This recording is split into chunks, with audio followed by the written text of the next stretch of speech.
평양의 겨울은 유난히 춥습니다. 하지만 류혁철에게 그 추위는 문제가 되지 않았습니다. 그는 평양 중심부의 고급 아파트에 살았고 난방이 끊기지 않는 특권층이었으니까요. 1970년대 후반에 태어난 류혁철은 북한 사회에서 누구나 부러워하는 배경을 가지고 있었습니다. 그의 아버지는 당 간부였고 어머니는 평양의료대학을 나온 의사였습니다. 어린 시절부터 류혁철은 선택받은 사람이라는 의식 속에서 자랐습니다.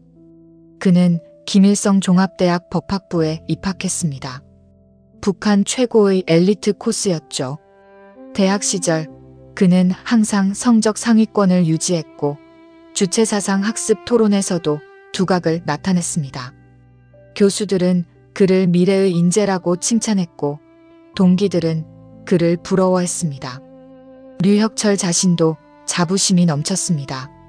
자신이 위대한 수령님을 모시고 이 나라를 지키는 핵심 인재가 될 것이라고 믿었습니다.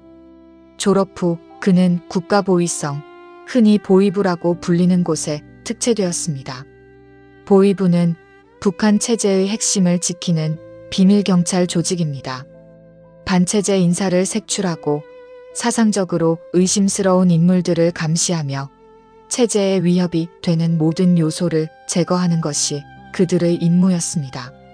류혁철은 이 조직에서 빠르게 승진했습니다. 그의 냉철한 판단력과 논리적인 신문 능력은 상관들의 눈에 띄었고 불과 몇 년 만에 그는 핵심 간부의 자리에 올랐습니다. 류혁철의 주요 임무 중 하나는 지하교회를 색출하는 것이었습니다. 북한에서 기독교 신앙은 체제에 대한 반역으로 간주되었습니다. 오직 수령만을 숭배해야 하는 사회에서 하나님을 믿는다는 것은 용납될 수 없는 죄였습니다. 류혁철은 지하교회 성도들을 반동분자, 체제 전복 세력으로 규정하고 무자비하게 단속했습니다. 그는 자신의 일에 자부심을 느꼈습니다. 매번 지하교회를 적발할 때마다, 반체제 인사를 검거할 때마다 그는 자신이 이 위대한 나라를 지키고 있다고 믿었습니다. 그의 책상 위에는 포상장이 쌓여갔고 그의 가족은 더 많은 특권을 누릴 수 있었습니다. 아내는 평양 최고의 백화점에서 쇼핑을 할 수 있었고 어린 딸은 특권층 자녀들만 다니는 유치원에 다녔습니다. 류혁철의 신문 방식은 철저했습니다. 그는 피의자들의 심리를 파고들었고 그들의 약점을 찾아냈습니다. 많은 사람들이 그의 신문실에서 무너졌고 자백했으며 동료들을 밀고 했습니다. 그는 감정에 휘둘리지 않았습니다. 오히려 그것을 약점으로 여겼죠. 그에게 피의자들은 그저 처리해야 할 사건일 뿐이었습니다. 2015년 가을이었습니다. 류혁철의 부서에 새로운 피의자가 압송되어 왔습니다. 이름은 혜민, 35살의 여성이었습니다. 그녀는 함경북도의 한 마을에서 지하교회를 이끌던 인물로 지목되었습니다. 제보자의 진술에 따르면 그녀는 정기적으로 집에서 예배를 인도했고 중국에서 밀반입된 성경을 소지하고 있었다고 했습니다. 류혁철은 혜민의 사건 파일을 검토했습니다. 그녀는 평범한 가정주부였습니다. 남편은 탄광 노동자였고 두 아이의 어머니였습니다. 특별한 배경도 특별한 권력도 없는 그저 평범한 사람이었죠. 하지만 류혁철에게 그것은 중요하지 않았습니다. 그는 무수히 많은 사람들을 신문해왔고 그들의 배경이나 사연은 그에게 아무런 의미가 없었습니다.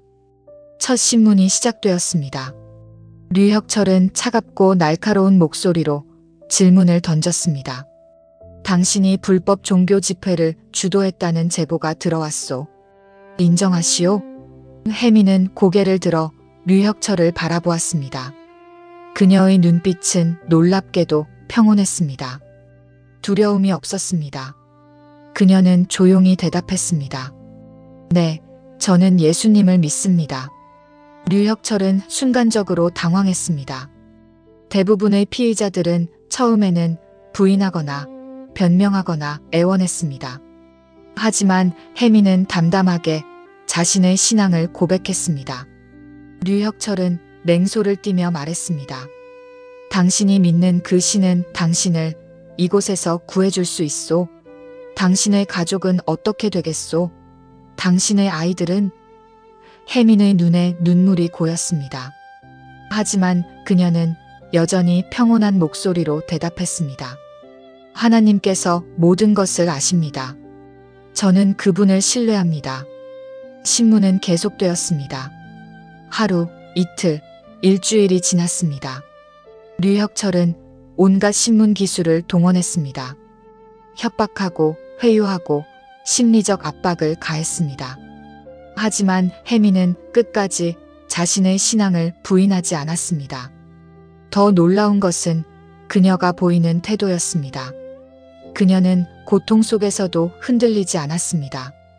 오히려 그녀의 얼굴에는 어떤 평화가 깃들어 있었습니다. 어느 날 류혁철은 신문실에서 혜민이 작은 소리로 무언가를 중얼거리는 것을 들었습니다. 그는 귀를 기울였습니다. 혜민은 기도하고 있었습니다. 하나님 아버지, 이 사람을 용서해 주세요. 이 사람도 당신의 사랑이 필요합니다. 이 사람에게 진리를 보여주세요. 류혁철은 충격을 받았습니다. 자신을 고문하고 신문하는 사람을 위해 기도한다고? 그는 화가 났습니다. 닥쳐. 내가 무슨 권리로 나를 위해 기도해? 하지만 혜민은 여전히 평온한 눈빛으로 그를 바라보며 말했습니다. 당신도 하나님의 사랑을 받을 자격이 있습니다. 당신도 구원받을 수 있습니다. 그날 밤 류혁철은 잠을 이루지 못했습니다. 혜민의 눈빛이, 그녀의 목소리가, 그녀의 평안이 머릿속을 떠나지 않았습니다. 그는 수없이 많은 사람들을 신문했지만 혜민 같은 사람은 처음이었습니다. 대부분의 사람들은 고통 앞에서 무너졌고 자신의 신념을 쉽게 버렸습니다. 하지만 혜민은 달랐습니다. 그녀에게는 뭔가 다른 것이 있었습니다. 류혁철이 이해할 수 없는 힘이 그녀를 지탱하고 있었습니다. 류혁철은 자신의 동요를 애써 무시하려 했습니다. 그는 자신에게 말했습니다. 이것은 그저 광신적인 종교인의 전형일 뿐이야. 세뇌된 거지. 아무 의미 없어. 하지만 마음 한구석에서는 의문이 자라나고 있었습니다. 혜민에게서 본 그 평화는 무엇이었을까? 죽음을 앞둔 사람이 어떻게 저렇게 평온할 수 있을까? 그녀가 믿는 그 신은 정말로 존재하는 것일까? 결국 혜민의 사건은 상부로 넘어갔고 그녀는 정치범 수용소로 이송되었습니다. 류혁철은 다시 일상으로 돌아갔습니다. 새로운 사건들이 들어왔고 새로운 피의자들을 신문했습니다.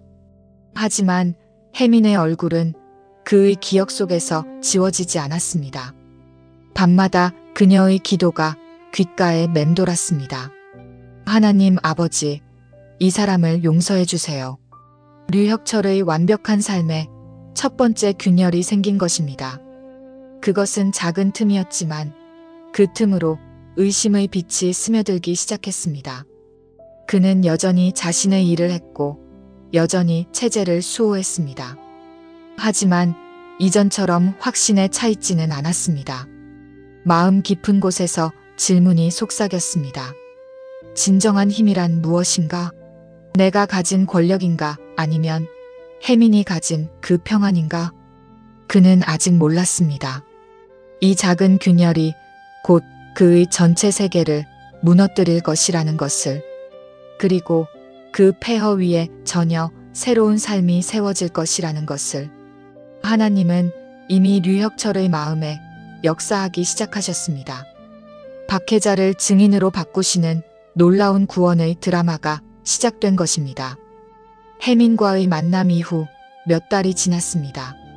류혁철은 여전히 보위부에서 일하고 있었지만 그의 내면에는 이전과 다른 무언가가 자리 잡고 있었습니다. 그는 점점 더 체제의 모순을 보게 되었습니다. 예전에는 당연하게 여겼던 것들이 이제는 의문으로 다가왔습니다. 보위부 내부의 부패는 상상을 초월했습니다. 류혁철의 직속 상관인 최철호 국장은 그 부패의 정점에 있는 인물이었습니다. 최철호는 겉으로는 충성스러운 당 간부였지만 뒤로는 온갖 비리를 저지르고 있었습니다. 그는 중국 브로커들과 결탁하여 탈북자 송환 과정에서 뇌물을 받았고 지하교회 책출 과정에서 압수한 물품들을 빼돌려 개인적인 이익을 챙겼습니다.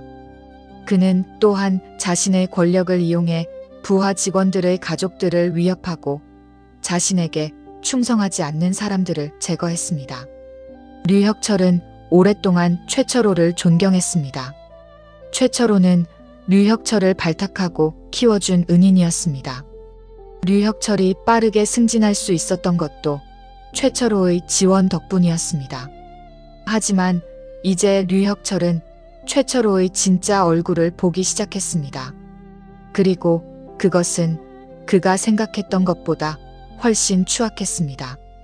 2016년 봄 류혁철은 우연히 최철호의 비밀거래 현장을 목격하게 되었습니다. 류혁철은 새벽에 긴급 보고서를 제출하기 위해 사무실에 들렀습니다. 건물은 조용했고 대부분의 직원들은 퇴근한 상태였습니다. 류혁철은 최철호의 사무실 근처를 지나가다가 안에서 들려오는 목소리를 들었습니다. 문틈으로 안을 들여다보자 최철호가 중국인으로 보이는 남자와 대화하고 있었습니다. 테이블 위에는 두꺼운 서류 봉투와 함께 미화 다발이 놓여 있었습니다. 류혁철은 몸을 숨기고 대화를 엿들었습니다. 최철호는 탈북자 명단을 중국 브로커에게 넘기고 있었습니다. 그 명단에는 아직 체포되지 않은 탈북자들의 정보가 담겨 있었고 브로커는 그 정보를 이용해 탈북자 가족들을 협박하여 돈을 뜯어낼 계획이었습니다. 류혁철은 충격을 받았습니다. 이것은 단순한 비리가 아니었습니다. 이것은 명백한 반역 행위였습니다. 국가 기밀을 외국인에게 팔아넘기는 것은 사형감이었습니다. 하지만 더 충격적인 것은 최철호가 아무렇지도 않게 이런 일을 하고 있다는 사실이었습니다. 그는 웃으며 농담을 하고 있었고 마치 일상적인 거래를 하는 것처럼 편안해 보였습니다. 류혁철은 조용히 자리를 떴습니다. 그의 머릿속은 복잡했습니다. 자신이 목격한 것을 보고해야 할까? 하지만 최철호는 단순한 상관이 아니었습니다. 그는 보위부 내에서 엄청난 권력을 가진 인물이었고 고위층과도 깊은 연줄이 있었습니다. 자칫 잘못하면 오히려 자신이 위험해질 수 있었습니다. 류혁철의 고민은 오래가지 않았습니다. 며칠 후 최철호가 류혁철을 자신의 사무실로 불렀습니다. 류혁철이 들어가자 최철호는 평소와 다르게 차갑고 경계하는 눈빛으로 그를 바라보았습니다. 류동무, 지난주 수요일 밤에 사무실에 왔었나? 류혁철의 심장이 빠르게 뛰기 시작했습니다. 최철호는 알고 있었습니다. 류혁철은 최대한 침착하게 대답했습니다. 네, 보고서를 제출하러 잠깐 들렀습니다. 최철호는 류혁철을 뚫어지게 쳐다보다가 천천히 말했습니다. 혹시 뭔가 특이한 것을 보지 않았나? 류혁철은 즉시 부인했습니다. 아니요, 아무것도 보지 못했습니다. 하지만 최철호의 표정은 밝아지지 않았습니다. 그는 류혁철을 믿지 않았습니다. 그날 이후 류혁철은 자신이 감시당하고 있다는 것을 느꼈습니다. 사무실에서 동료들의 시선이 달라졌고 그가 하는 일들이 일일이 보고되고 있다는 것을 알 수 있었습니다. 류혁철은 위기감을 느꼈습니다. 최철호는 자신을 제거하려 할 것이었습니다. 그리고 그 위기는 생각보다 빨리 찾아왔습니다. 한 달 후 류혁철은 갑자기 내부 조사 대상이 되었습니다. 혐의는 직권 남용과 뇌물수수였습니다. 누군가가 류혁철이 탈북자 신문 과정에서 뇌물을 받고 일부를 풀어줬다는 제보를 했다는 것이었습니다. 물론 이것은 완전히 조작된 혐의였습니다. 류혁철은 결백했습니다. 하지만 북한에서 혐의의 진실 여부는 중요하지 않았습니다. 중요한 것은 누가 힘이 있느냐였습니다. 조사는 가혹했습니다. 아이러니하게도 류혁철은 자신이 그토록 많은 사람들을 신문했던 그 자리에 피심자로 앉게 되었습니다. 그는 이제 이해했습니다. 자신이 신문했던 사람들이 느꼈을 공포와 절망을. 조사관들은 밤낮 없이 그를 신문했고 자백을 강요했습니다. 인정해, 류혁철. 내가 뇌물을 받았다는 증거가 다 있어. 순순히 인정하면 형량을 줄여주지. 하지만 류혁철은 버텼습니다. 그는 자신이 무고하다는 것을 알았습니다. 그는 논리적으로 반박했고 증거의 모순을 지적했습니다. 하지만 조사관들은 그의 말을 듣지 않았습니다. 류혁철은 이해했습니다. 이것은 진실을 밝히기 위한 조사가 아니었습니다. 이것은 그를 제거하기 위해 최철호가 꾸민 각본이었습니다. 며칠 후 더 충격적인 소식이 들려왔습니다. 류혁철의 아내가 직장에서 해고되었고 그의 집이 압수조사를 받았습니다. 그리고 가장 두려웠던 일이 일어났습니다. 류혁철의 어린 딸이 다니던 유치원에서 쫓겨났습니다. 북한에서 이것은 단순한 불이익이 아니었습니다. 이것은 가족 전체가 적대계층으로 분류되었다는 의미였습니다. 이제 그의 가족은 사회에서 추방된 것이나 마찬가지였습니다. 류혁철은 절망했습니다. 자신은 견딜 수 있었습니다. 하지만 무고한 아내와 딸까지 이런 고통을 겪어야 한다는 것을 받아들일 수 없었습니다. 그는 분노했습니다. 체제에 대한, 최철호에 대한, 그리고 자신에 대한 분노가 끌어올랐습니다. 그는 자신의 인생이 모두 거짓 위에 세워졌다는 것을 깨달았습니다. 그가 지키려 했던 체제는 진리도 정의도 없는 권력의 게임일 뿐이었습니다. 어느 날 밤 최철호가 류혁철을 비밀리에 만나자고 했습니다. 류혁철은 조사 기간 중 잠시 석방된 상태였습니다. 두 사람은 평양 외곽의 한적한 식당에서 만났습니다. 최철호는 술을 따르며 말했습니다. 류동무, 안타깝네. 자네가 이런 일에 연루될 줄은 몰랐어.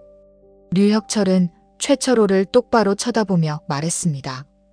국장 동지께서 다 아시지 않습니까? 제가 무고하다는 것을. 최철호는 잠시 침묵하다가 차갑게 웃었습니다. 무고하다고? 류동무, 이 나라에서 무고함이 무슨 의미가 있나? 중요한 것은 힘이야, 힘. 자네는 그걸 몰랐어. 류혁철은 분노를 억누르며 물었습니다.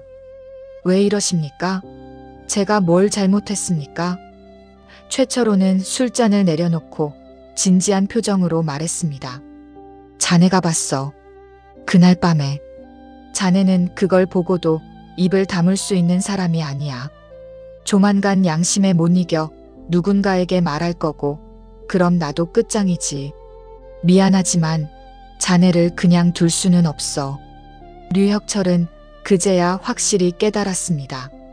자신의 목숨이 위험하다는 것을.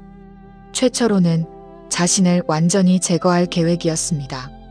정치범 수용소로 보내거나 심하면 처형할 수도 있었습니다. 그리고 그의 가족도 마찬가지 운명을 맞이할 것이었습니다. 최철호는 마지막으로 말했습니다. 류동무, 자네에게 기회를 주지. 모든 혐의를 인정하고 자백서를 써. 그러면 최소한 자네 가족은 살려주겠네. 거부하면 자네도 알다시피 자네 가족이 어떻게 될지. 이것은 협박이었습니다. 류혁철이 저항하면 가족까지 위험하다는 뜻이었습니다. 그날 밤 류혁철은 집으로 돌아와 아내를 깨웠습니다. 그는 모든 것을 이야기했습니다. 최철호의 배신, 자신이 처한 위험, 그리고 가족의 미래가 없다는 사실을 아내는 놀라고 두려워했지만 곧 침착함을 되찾았습니다. 우리 어떻게 해야 해요? 류혁철은 아내의 손을 꼭 잡고 말했습니다. 우리가 살 길은 하나밖에 없어. 탈북이야. 탈북. 류혁철이 평생 동안 단속하고 막았던 그것을 이제 자신이 해야 한다니 아이러니했습니다. 그는 수없이 많은 탈북자들을 체포했고 그들을 신문하며 경멸했습니다. 조국을 배신한 반역자라고 생각했습니다. 하지만 이제 그는 그들의 심정을 이해했습니다. 그들도 살기 위해, 가족을 지키기 위해 선택의 여지가 없었을 것입니다. 류혁철은 자신의 위치를 이용하기로 했습니다. 보위부 간부로서 그는 국경 경비의 허점을 누구보다 잘 알고 있었습니다. 어느 구간이 감시가 약한지, 어느 시간대에 경비병들이 교대하는지, 어떤 브로커들이 신뢰할 만한지 모든 정보가 그의 머릿속에 있었습니다. 하지만 탈북은 엄청난 위험을 동반했습니다. 특히 보위부 간부의 탈북은 국가적 위기로 간주되었습니다. 잡히면 즉각 처형될 것이고 남아있는 친척들까지 모두 정치범 수용소로 끌려갈 것이었습니다. 하지만 류혁철에게는 선택의 여지가 없었습니다. 남아있으면 확실한 죽음이었고 탈북은 최소한 살 가능성이 있었습니다. 류혁철은 일주일 동안 치밀하게 계획을 세웠습니다. 그는 자신이 축적한 모든 자산을 처분했습니다. 금반지, 시계, 귀한 물품들을 암시장에 팔아 중국 돈으로 바꿨습니다. 그는 또한 자신의 직책을 이용해 국경 지역의 최신 경비 배치도를 입수했습니다. 누가 봐도 의심할 만한 행동이었지만 류혁철은 조심스럽게 움직였습니다. 가장 어려운 것은 연락망을 구축하는 것이었습니다. 류혁철은 과거에 체포했던 탈북 브로커 중 한 명의 연락처를 기억하고 있었습니다. 그 브로커는 신문 과정에서 모든 것을 자백했고 중국 쪽 연락망까지 공개했었습니다. 당시 류혁철은 그 정보를 이용해 중국에 있는 탈북자들을 색출했었습니다. 아이러니하게도 이제 그 정보가 자신의 탈출 경로가 될 것이었습니다. 류혁철은 비밀리에 중국의 조선족 브로커와 접촉했습니다. 그는 자신의 신분을 숨기고 일반 탈북 희망자인 척했습니다. 하지만 브로커는 류혁철의 말투와 태도에서 뭔가 특별한 것을 감지했습니다. 당신, 보통 사람이 아니구만. 류혁철은 솔직하게 인정했습니다. 나는 위험한 사람이요. 하지만 그만큼 많은 돈을 지불할 수 있소. 돈 앞에서 브로커는 더 이상 질문하지 않았습니다. 탈북 날짜는 2016년 10월 15일로 정해졌습니다. 가을이 깊어가는 시기였고 두만강의 수위가 낮아 건너기 좋은 때였습니다. 류혁철은 아내와 딸에게 모든 것을 설명했습니다. 8살 난 딸은 상황을 완전히 이해하지는 못했지만 아빠의 심각한 표정을 보고 조용히 고개를 끄덕였습니다. 탈북 전날 밤 류혁철은 평양의 집에서 마지막 밤을 보냈습니다. 그는 창밖을 내다보았습니다. 어두운 평양 거리가 내려다 보였습니다. 그는 이 도시에서 태어났고 이 도시에서 성장했으며 이 도시를 위해 헌신했다고 생각했습니다. 하지만 이제 그 모든 것이 거짓이었다는 것을 알았습니다. 그의 마음속에는 복잡한 감정이 뒤섞여 있었습니다. 분노, 배신감, 두려움, 그리고 묘하게도 해방감. 그는 문득 혜민의 얼굴을 떠올렸습니다. 그녀는 이런 선택을 하면서 어떤 마음이었을까? 그녀도 이렇게 두려웠을까? 하지만 그녀에게는 뭔가 다른 것이 있었습니다. 평안이 있었습니다. 류혁철은 그것이 부러웠습니다. 아내가 다가와 그의 손을 잡았습니다. 당신 괜찮아요? 류혁철은 고개를 끄덕였습니다. 응, 괜찮아. 우리는 살아남을 거야. 고. 아내는 류혁철을 꼭 안았습니다. 그들은 오랫동안 아무 말 없이 서로를 안고 있었습니다. 내일이면 그들의 인생은 완전히 달라질 것이었습니다. 성공하면 새로운 삶을, 실패하면 죽음을 맞이할 것이었습니다.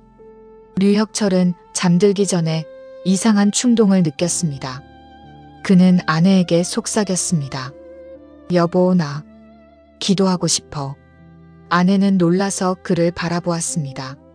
류혁철은 평생 기도 같은 것을 한 적이 없었습니다. 오히려 기도하는 사람들을 탄압했던 사람이었습니다.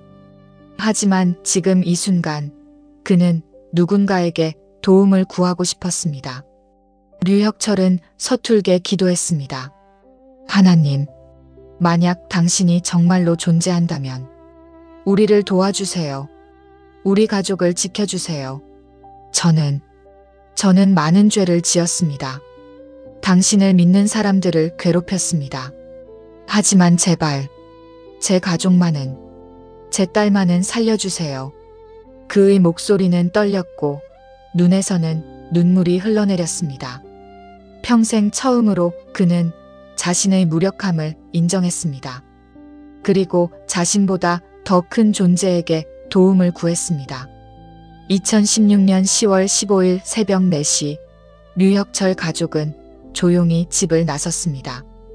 그들은 최소한의 집만 챙겼습니다. 옷 몇 벌, 약간의 돈, 그리고 가족 사진 한 장. 류혁철은 딸을 업고 아내는 작은 배낭을 메고 어둠 속을 걸었습니다. 평양에서 국경 지역까지는 기차로 가야 했습니다. 류혁철은 위조된 출장 증명서를 준비했습니다. 보위부 간부로서의 마지막 특권을 사용한 것이었습니다. 기차역에는 사람들이 많았습니다. 류혁철은 최대한 눈에 띄지 않으려 노력했습니다.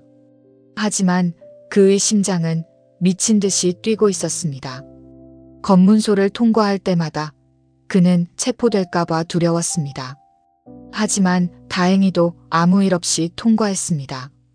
아마도 최철호는 아직 그가 탈북을 시도하리라고는 예상하지 못했을 것입니다. 함경북도 무산에 도착한 것은 오후 3시쯤이었습니다. 그들은 브로커가 알려준 집으로 향했습니다. 그곳은 국경에서 멀지 않은 조그만 시골집이었습니다. 문을 두드리자 중년의 여인이 나왔습니다. 그녀는 류혁철을 보자마자 안으로 들어오라고 손짓했습니다. 빨리 들어오시오. 밖에서 이러면 안 돼요. 집 안에는 이미 2사람이 더 있었습니다. 젊은 남자와 노인이었습니다. 그들도 탈북을 준비하는 사람들이었습니다. 류혁철은 그들과 눈인사를 나눴지만 서로 깊은 대화는 나누지 않았습니다. 덜 아는 것이 서로에게 안전했습니다. 저녁 9시 브로커가 도착했습니다. 그는 조선족이었고 이 일을 20년 넘게 해왔다고 했습니다. 오늘 밤 12시에 출발합니다. 절대 소리내지 마시오. 경비병들이 교대하는 시간을 이용할 겁니다. 강을 건널 때는 제가 하라는 대로만 하시오. 알겠소? 모두 긴장된 얼굴로 고개를 끄덕였습니다. 자정이 되었습니다. 일행은 어둠 속으로 출발했습니다. 국경까지는 걸어서 약 30분 거리였습니다. 산길을 따라 조용히 걸어갔습니다. 류혁철은 딸을 업고 있었습니다. 딸은 무서웠지만 용감하게 소리내지 않고 참았습니다. 아내는 류혁철의 옷자락을 꼭 잡고 따라왔습니다. 드디어 두만강이 보였습니다. 강폭은 생각보다 좁았습니다. 하지만 물살은 빨랐고 물은 차가웠습니다. 브로커가 속삭였습니다. 저기 봐요. 경비병이 지나갑니다. 저 불빛이 사라지면 우리가 움직입니다. 모두 숨을 죽이고 기다렸습니다. 경비병의 손전등 불빛이 천천히 움직이더니 멀어져 갔습니다. 지금이요. 빨리. 브로커의 신호에 따라 일행은 강으로 뛰어들었습니다. 물은 정말 차가웠습니다. 10월의 두만강은 얼음처럼 차가웠습니다. 류혁철은 딸을 높이 들어 올렸습니다. 딸이 물에 젖지 않도록 하기 위해서였습니다. 물이 허리까지 차올랐고 물살에 몸이 휘청거렸습니다. 아빠 무서워. 딸이 작게 울먹였습니다. 괜찮아, 우리 딸. 조금만 참아. 곧 도착해. 류혁철은 이를 악물고 앞으로 나아갔습니다. 아내는 뒤에서 필사적으로 따라왔습니다. 강 중간쯤 왔을 때 갑자기 경보음이 울렸습니다. 누군가 그들을 발견한 것이었습니다. 빨리, 빨리, 달려. 브로커가 소리쳤습니다. 총소리가 들렸습니다. 경비병들이 발포하기 시작한 것입니다. 류혁철의 심장이 멎는 것 같았습니다. 그는 죽을 힘을 다해 달렸습니다. 물살을 헤치며 미끄러운 돌을 밟으며 오직 앞으로만 나아갔습니다. 총알이 물 위를 스쳐 지나갔습니다. 아내가 비명을 질렀습니다. 여보. 류혁철은 뒤돌아보았습니다. 아내가 넘어졌습니다. 그는 딸을 브로커에게 넘기고 아내에게로 달려갔습니다. 그는 아내를 일으켜 세우고 함께 강을 건넜습니다. 마침내 그들은 강 반대편에 도착했습니다. 중국 땅이었습니다. 그들은 해냈습니다. 살아남았습니다. 하지만 안도하기에는 너무 이르였습니다. 중국 땅에 발을 디뎠다고 해서 안전한 것은 아니었습니다. 중국은 탈북자들을 체포해서 북한으로 송환하는 정책을 펼치고 있었습니다. 송환되면 확실한 죽음이었습니다. 류혁철 가족은 브로커의 안내를 따라 어둠 속을 몇 시간 더 걸었습니다. 옷은 젖었고 몸은 떨렸으며 지쳤습니다. 새벽 5시쯤 그들은 중국 접경 지역의 한 마을에 있는 은신처에 도착했습니다. 그곳은 작고 허름한 농가였습니다. 조선족 노부부가 운영하는 곳이었습니다. 노부부는 그들을 따뜻하게 맞아주었습니다. 어서 들어오시오. 젖은 옷 갈아입고 따뜻한 것 좀 드시오. 류혁철 가족은 며칠간 그곳에서 숨어 지냈습니다. 밖에 나갈 수 없었습니다. 중국 공안에 발각되면 끝이었습니다.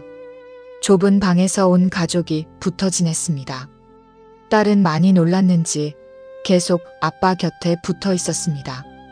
류혁철은 딸을 안으며 생각했습니다. 우리가 정말 제대로 선택한 것일까? 이 아이의 미래는 어떻게 될까? 브로커는 다음 단계를 설명했습니다. 여기서 한국까지 가려면 제3국을 거쳐야 합니다. 라오스나 태국으로 가서 한국 대사관에 보호를 요청해야 합니다. 하지만 그러려면 돈이 더 필요합니다. 그리고 시간도 걸립니다. 류혁철은 가지고 온 돈을 계산했습니다. 턱없이 부족했습니다. 어느 날 저녁 노부부가 특별한 손님을 데려왔습니다. 40대 후반으로 보이는 한국 남자였습니다. 그는 따뜻한 미소를 지으며 자신을 소개했습니다. 안녕하세요. 저는 이동준이라고 합니다. 한국에서 온 목사입니다. 류혁철은 경계심이 들었습니다. 목사라고? 기독교인이라고? 이동준 목사는 류혁철의 경계심을 알아차린 듯 천천히 말했습니다. 걱정하지 마세요. 저는 여러분을 돕고 싶어서 왔습니다. 이 지역에서 탈북자들을 돕는 일을 하고 있습니다. 여러분이 한국까지 안전하게 갈 수 있도록 도와드릴 수 있습니다. 류혁철은 의심스러웠습니다. 왜 우리를 도우려는 겁니까? 당신은 우리를 알지도 못하지 않습니까? 이동준 목사는 부드럽게 대답했습니다. 하나님께서 여러분을 사랑하시기 때문입니다. 저는 그분의 사랑을 전하는 사람일 뿐입니다. 하나님? 사랑? 류혁철은 불편했습니다. 그는 평생 기독교를 적대시했습니다. 기독교인들을 박해했습니다. 그런데 지금 기독교 목사가 자신을 돕겠다고 이해할 수 없었습니다. 그는 냉소적으로 물었습니다. 대가는 뭡니까? 당신은 우리에게서 무엇을 원합니까? 이동준 목사는 슬픈 미소를 지으며 말했습니다. 아무것도 원하지 않습니다. 그저 여러분이 안전하게 자유를 찾기를 바랄 뿐입니다. 류혁철은 믿을 수 없었습니다. 대가 없는 도움이라니 세상에 공짜는 없었습니다. 모든 것에는 대가가 있었습니다. 그것이 류혁철이 평생 배우고 경험한 진리였습니다. 하지만 현실적으로 류혁철에게는 선택의 여지가 없었습니다. 그는 돈이 부족했고 연줄도 없었으며 이 낯선 땅에서 완전히 무력했습니다. 그는 마지못해 이동준 목사의 도움을 받아들이기로 했습니다. 알겠습니다. 도와주신다면 감사하겠습니다. 이동준 목사는 약속을 지켰습니다. 그는 류혁철 가족이 태국으로 갈 수 있도록 모든 것을 준비해 주었습니다. 가짜 서류, 교통편, 은신처, 필요한 돈까지. 그는 아무것도 요구하지 않았습니다. 류혁철은 점점 더 혼란스러웠습니다. 이 사람은 도대체 왜 이러는 걸까? 중국에서 몇 주를 보내는 동안 이동준 목사는 자주 그들을 방문했습니다. 그는 음식을 가져왔고 따뜻한 옷을 가져왔으며 아이를 위한 장난감도 가져왔습니다. 그는 류혁철 가족과 함께 시간을 보냈고 그들의 이야기를 들어주었습니다. 하지만 그는 결코 종교를 강요하지 않았습니다. 다만 가끔 식사 전에 조용히 기도했고 그들이 원하면 함께 기도하자고 제안했습니다.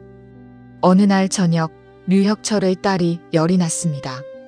감기에 걸린 것 같았습니다. 류혁철과 아내는 당황했습니다.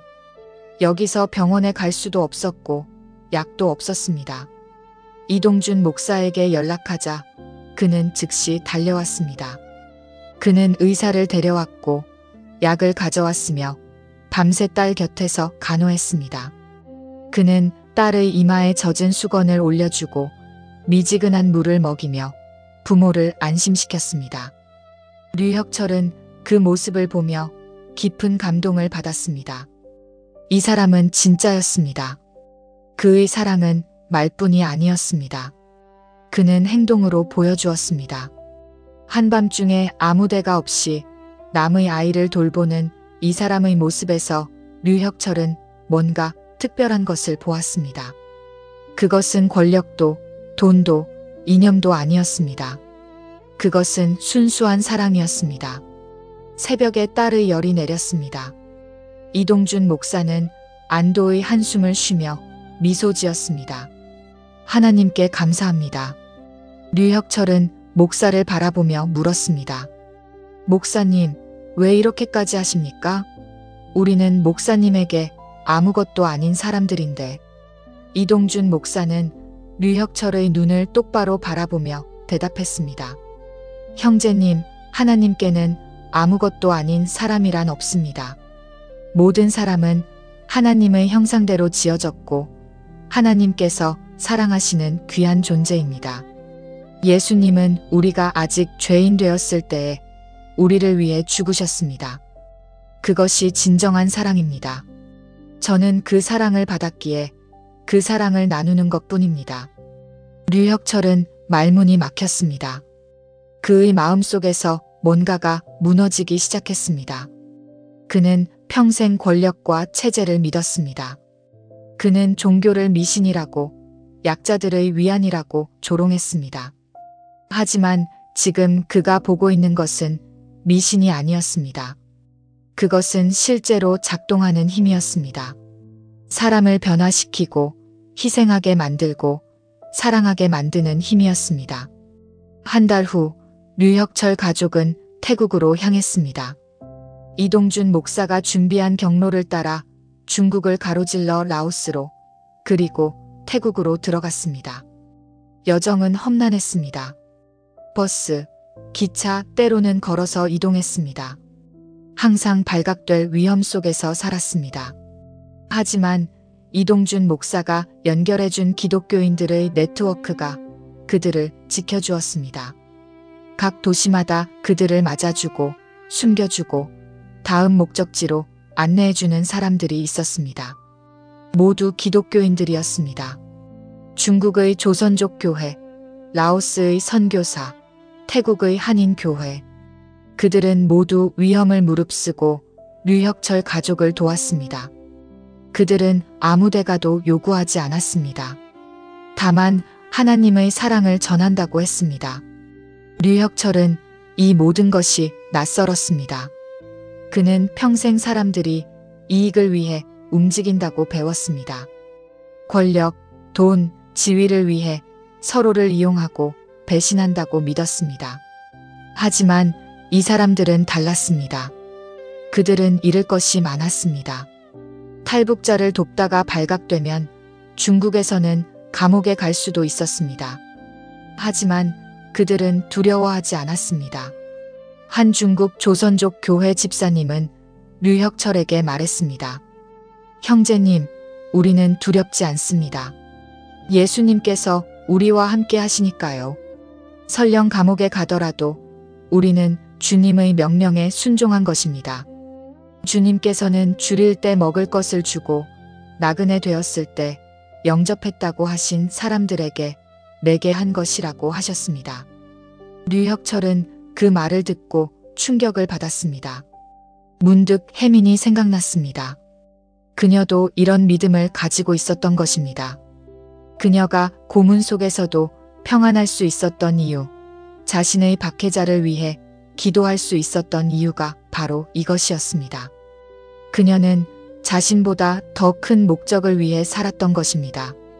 2016년 12월 초 류혁철 가족은 마침내 태국 방콕에 도착했습니다. 그들은 이동준 목사가 연결해준 한인 교회로 갔습니다.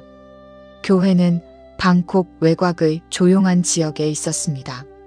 담임 목사님은 김성호 목사였는데 20년 넘게 태국에서 탈북자들을 돕는 사역을 해온 분이었습니다.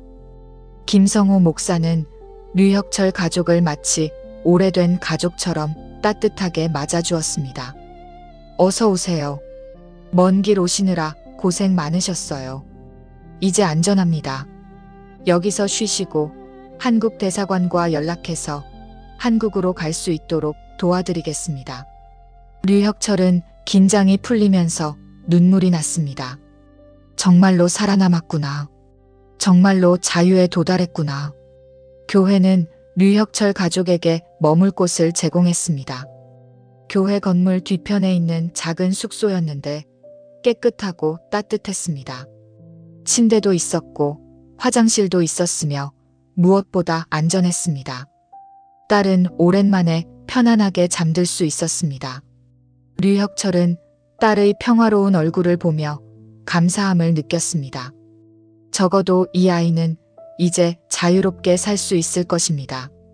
방콕에서의 첫 주일 김성호 목사가 예배에 참석하자고 권했습니다. 류혁철은 망설였습니다.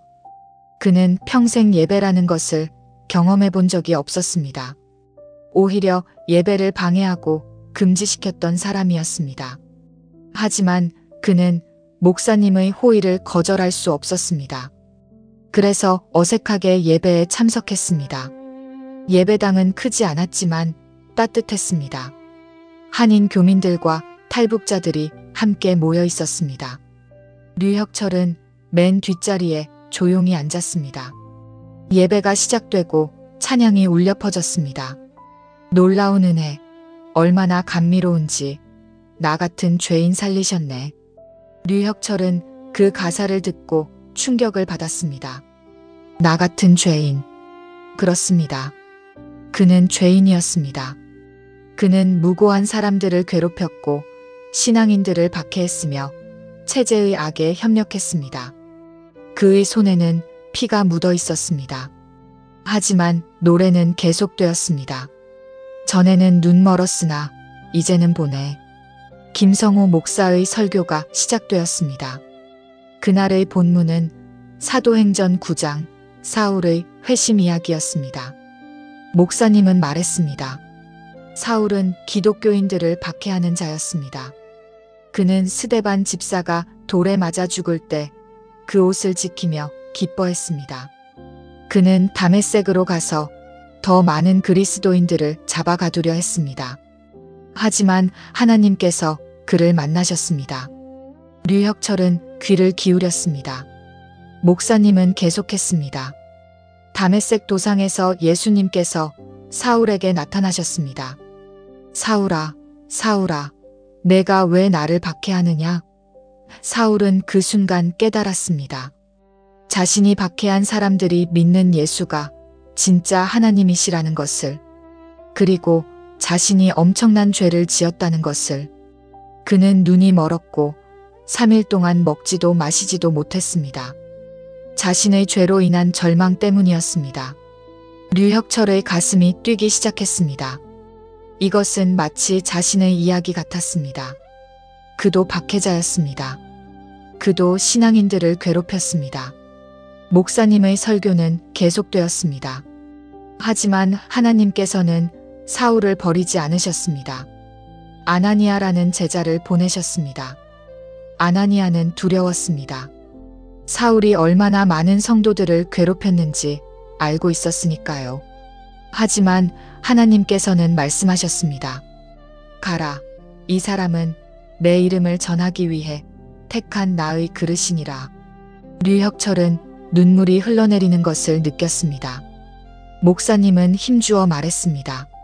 사랑하는 형제자매 여러분, 하나님의 은혜는 놀랍습니다. 하나님께서는 박해자를 사도로 바꾸셨습니다. 가장 큰 적을 가장 위대한 증인으로 만드셨습니다. 사울은 바울이 되었고 복음을 온 세상에 전하는 자가 되었습니다. 이것이 복음의 능력입니다.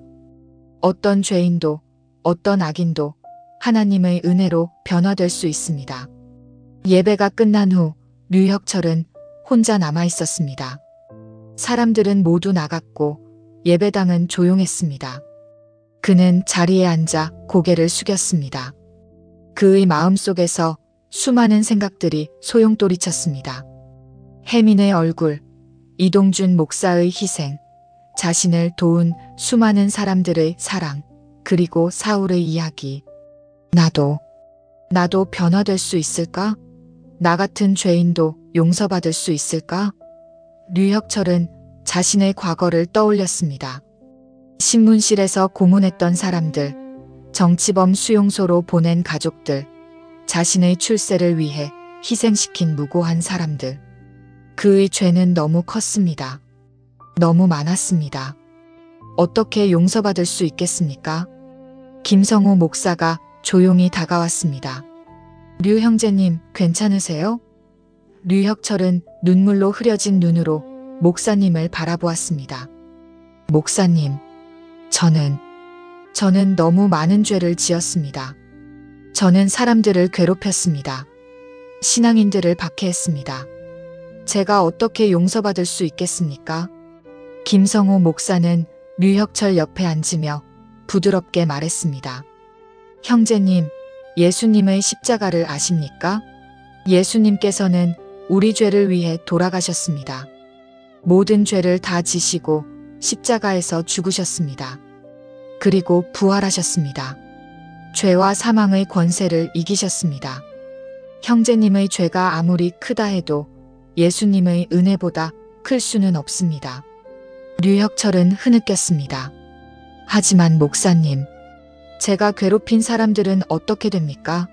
제가 보낸 수용소에서 죽은 사람들은, 그들은 제게 용서해주지 않을 것입니다. 김성호 목사는 류혁철의 어깨에 손을 얹고 말했습니다. 형제님, 그 죄책감이 바로 회개의 시작입니다. 형제님은 이미 변화되고 있습니다.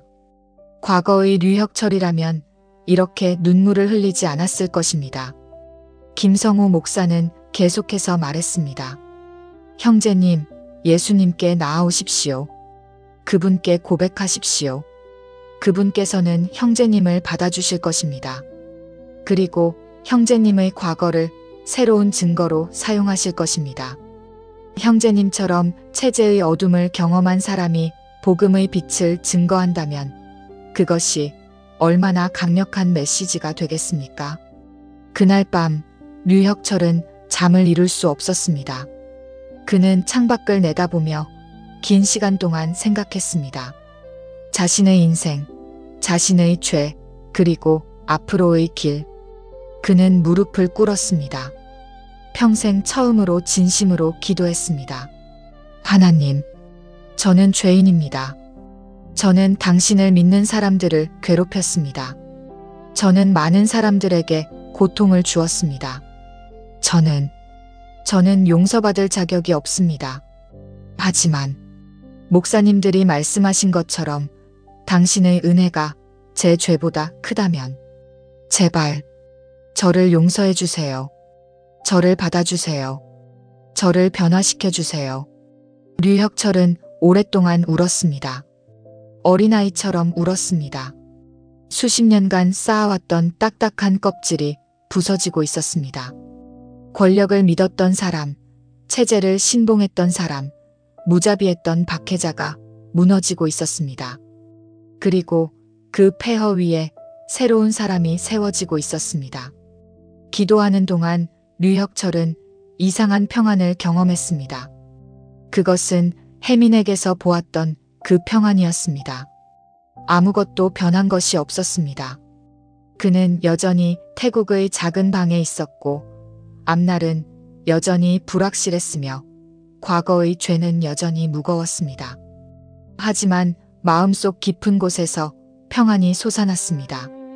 마치 무거운 짐을 내려놓은 것 같았습니다. 다음 날 아침 류혁철은 김성호 목사를 찾아갔습니다. 목사님, 저 세례를 받고 싶습니다. 저도 예수님을 믿고 싶습니다. 김성호 목사는 눈물을 흘리며 류혁철을 껴안았습니다. 형제님, 환영합니다. 하나님의 가족에 오신 것을 환영합니다. 일주일 후 류혁철은 세례를 받았습니다. 방콕 한인 교회의 작은 세례탕에서 김성호 목사의 집례로 세례식이 거행되었습니다. 교회 성도들이 모두 모여 축하해 주었습니다. 류혁철은 하얀 세례복을 입었습니다. 그의 아내와 딸도 함께 세례를 받았습니다. 김성호 목사가 물었습니다.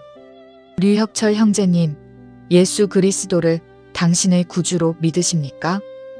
류혁철은 확신에 찬 목소리로 대답했습니다. 네, 믿습니다.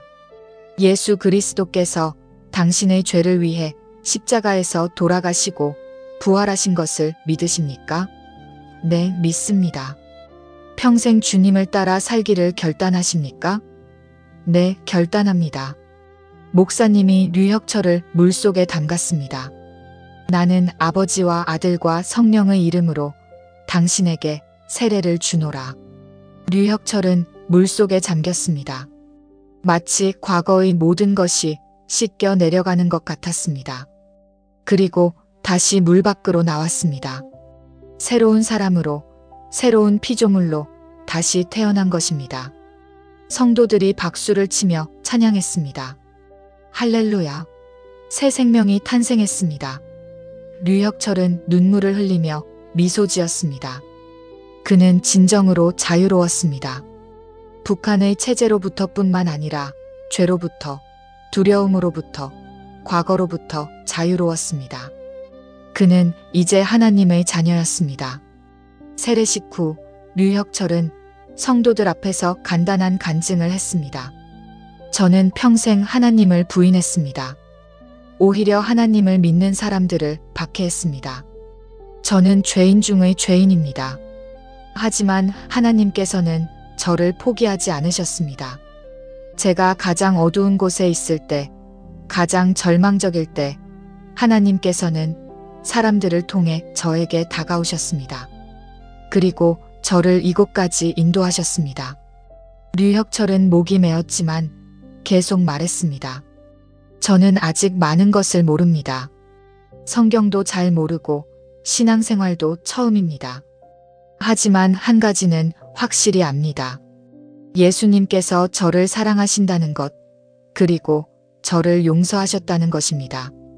저는 남은 생을 이 은혜를 증거하는 데 쓰고 싶습니다. 북한에 있는 제 동포들에게, 특히 지금도 신앙 때문에 고통받는 지하교회 성도들에게 이 복음을 전하고 싶습니다.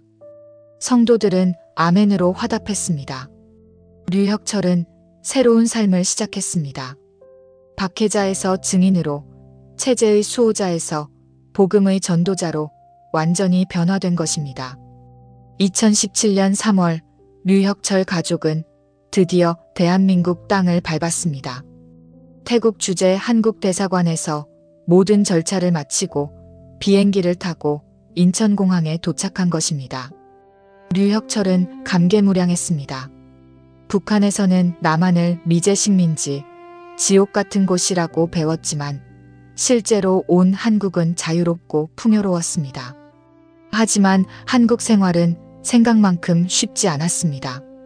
류혁철 가족은 하나원이라는 탈북자 정착시설에서 3개월간 교육을 받았습니다. 자본주의 사회에 적응하는 법, 한국의 문화, 취업 준비 등을 배웠습니다. 류혁철에게는 모든 것이 새로웠습니다. 자유롭게 인터넷을 쓸 수 있다는 것, 원하는 곳으로 여행할 수 있다는 것, 비판 없이 자신의 생각을 말할 수 있다는 것이 신기했습니다. 하나원 교육을 마친 후 류혁철 가족은 경기도의 한 작은 도시에 정착했습니다. 정부에서 제공하는 임대 아파트에서 새로운 생활을 시작했습니다. 딸은 초등학교에 입학했고 아내는 공장에서 일하기 시작했습니다. 류혁철도 일자리를 구해야 했지만 보위부 경력을 가진 그가 할 수 있는 일은 제한적이었습니다. 한국에서의 자유로운 생활에도 불구하고 류혁철은 과거의 죄책감에서 벗어날 수 없었습니다. 밤마다 악몽을 꾸었습니다. 자신이 신문했던 사람들의 얼굴, 그들의 비명, 그들의 눈물이 꿈에 나타났습니다. 특히 혜민의 얼굴이 자주 떠올랐습니다. 그녀는 지금 어디에 있을까? 살아있을까? 아니면 수용소에서 죽었을까? 류혁철은 한국의 한 교회에 출석하기 시작했습니다. 방콕에서 알게 된 이동준 목사가 소개해준 교회였습니다. 담임 목사님은 박요한 목사로 북한 선교에 열정을 가진 분이었습니다. 박요한 목사는 류혁철의 과거를 알고도 따뜻하게 받아주었습니다. 류 형제님, 과거는 과거입니다. 중요한 것은 지금부터 형제님이 어떻게 살아가느냐입니다. 하나님께서는 형제님의 과거를 아시고도 형제님을 부르셨습니다. 그것은 형제님을 통해 이루실 계획이 있다는 뜻입니다. 박요한 목사의 격려에도 불구하고 류혁철의 마음은 무거웠습니다. 어느 날 류혁철은 용기를 내어 북한 인권단체에 연락했습니다. 자신이 아는 정보를 제공하고 북한의 실상을 증언하고 싶었습니다. 특히 지하교회 박해의 실태를 세상에 알리고 싶었습니다. 인권단체는 류혁철의 증언을 환영했습니다. 보위부 간부 출신의 증언은 매우 귀중한 것이었습니다. 류혁철은 여러 차례 증언 모임과 기자회견에 참석했습니다. 그는 북한 정치범 수용소의 참상, 지하교회 성도들에 대한 잔인한 박해, 체제의 모순을 낱낱이 폭로했습니다. 그는 자신이 직접 관여했던 사건들을 솔직하게 고백했습니다. 저는 피해자가 아닙니다. 저는 가해자였습니다. 하지만 이제 저는 진실을 말하고 싶습니다. 2017년 가을 류혁철은 한 북한 인권단체의 간담회에 참석했습니다. 그날은 탈북 성도들의 신앙 간증회였습니다. 여러 명의 탈북자들이 나와서 북한에서의 신앙생활과 탈북 과정을 증언했습니다. 류혁철은 다른 증언자들의 이야기를 경청하고 있었습니다. 그때 한 여성이 단상에 올라왔습니다. 40대 초반으로 보이는 여성이었습니다. 그녀가 자신을 소개하는 순간 류혁철의 심장이 멎는 것 같았습니다. 안녕하세요. 저는 혜민입니다. 함경북도에서 왔고 2018년에 탈북했습니다. 혜민이었습니다. 류혁철이 2015년에 신문했던 바로 그 혜민이었습니다. 그녀는 살아있었습니다. 류혁철은 충격과 감동에 몸이 떨렸습니다. 그는 혜민의 간증을 숨죽이며 들었습니다. 혜민은 말했습니다. 저는 2015년에 체포되어 보위부에서 신문을 받았습니다. 신문관은 매우 냉정하고 무서운 사람이었습니다. 그는 저를 설득하려 했지만 저는 제 믿음을 포기할 수 없었습니다. 저는 정치범 수용소로 보내졌고 3년 동안 그곳에서 지옥 같은 삶을 살았습니다. 류혁철은 고개를 숙였습니다. 죄책감이 밀려왔습니다. 혜민은 계속했습니다. 수용소에서 저는 매일 기도했습니다. 저를 신문했던 그 사람을 위해서도 기도했습니다. 그가 언젠가 진리를 알게 되기를, 그가 구원받기를 기도했습니다. 그리고 기적적으로 저는 수용소에서 풀려났습니다. 담당자가 바뀌면서 재심사가 이루어졌고 증거 불충분으로 석방된 것입니다. 혜민의 목소리는 떨렸습니다. 저는 그것이 하나님의 응답이라고 믿었습니다. 그리고 저는 더 이상 북한에 머물 수 없다는 것을 알았습니다. 저는 두 아이를 데리고 탈북을 결심했습니다. 남편은 이미 수용소에서 돌아가셨지만 저는 아이들만이라도 자유롭게 하나님을 예배할 수 있는 곳으로 데려가고 싶었습니다. 류혁철은 눈물을 흘렸습니다. 혜민은 그토록 고통스러운 경험을 했는데도 여전히 믿음을 지키고 있었습니다. 혜민의 간증이 끝나고 질의응답 시간이 되었을 때 류혁철은 떨리는 목소리로 손을 들었습니다. 혜민 자매님, 저는 류혁철은 목이 메어 말을 잇지 못했습니다. 혜민은 류혁철을 바라보았습니다. 처음에는 낯선 얼굴인 듯 했지만 곧 그녀의 눈이 커졌습니다. 그녀도 알아본 것입니다. 류혁철은 일어서서 말했습니다. 저는 2015년에 자매님을 신문했던 보위부 간부 류혁철입니다. 회의장이 술렁거렸습니다. 사람들은 놀란 표정으로 류혁철과 혜민을 바라보았습니다. 혜민은 잠시 말없이 류혁철을 응시했습니다. 류혁철은 단상으로 걸어가 혜민 앞에 무릎을 꿇었습니다. 자매님, 정말 죄송합니다. 저는 자매님에게 끔찍한 일을 했습니다. 저는 자매님을 고문했고 수용소로 보냈습니다. 저는 용서받을 자격이 없습니다. 하지만 자매님의 기도 때문에 저는 변화되었습니다. 자매님이 저를 위해 기도했다는 것을 알고 있습니다. 그 기도가 저를 여기까지 이끌었습니다. 류혁철은 오열했습니다. 저는 이제 예수님을 믿습니다. 자매님이 그토록 사랑하셨던 그 예수님을 저도 믿게 되었습니다. 자매님의 믿음이, 자매님의 평안이 저를 변화시켰습니다. 제발 저를 용서해 주세요. 회의장은 조용했습니다. 모든 사람들이 숨을 죽이고 이 극적인 순간을 지켜보았습니다. 혜민은 천천히 류혁철에게 다가왔습니다. 그녀의 눈에서도 눈물이 흘러내렸습니다. 그녀는 류혁철의 손을 잡고 일으켜 세웠습니다. 형제님, 혜민은 떨리는 목소리로 말했습니다. 저는 이미 오래전에 형제님을 용서했습니다. 수용소에 있을 때도 고통 속에서도 저는 형제님을 위해 기도했습니다. 저는 형제님을 미워하지 않았습니다. 오히려 형제님도 구원받기를 간절히 기도했습니다. 혜민은 류혁철을 껴안았습니다. 그리고 하나님께서 제 기도를 들어주셨습니다. 형제님이 지금 여기 계시고 예수님을 믿게 되었다니 이것이 기적이 아니고 무엇이겠습니까? 회의장에 있던 사람들은 울기 시작했습니다. 박해자와 피해자가 복음 안에서 화해하는 이 놀라운 장면을 목격한 것입니다. 이것이 바로 복음의 능력이었습니다. 증오를 사랑으로, 원수를 형제로 만드는 능력이었습니다. 혜민은 류혁철에게 말했습니다. 형제님, 하나님께서는 형제님을 통해 위대한 일을 하실 것입니다. 형제님은 체제의 내부를 아는 사람입니다. 형제님의 증언은 많은 사람들에게 진리를 전할 것입니다. 형제님은 더 이상 박해자가 아닙니다. 형제님은 이제 증인입니다. 그날 이후 류혁철과 혜민은 가까운 동역자가 되었습니다.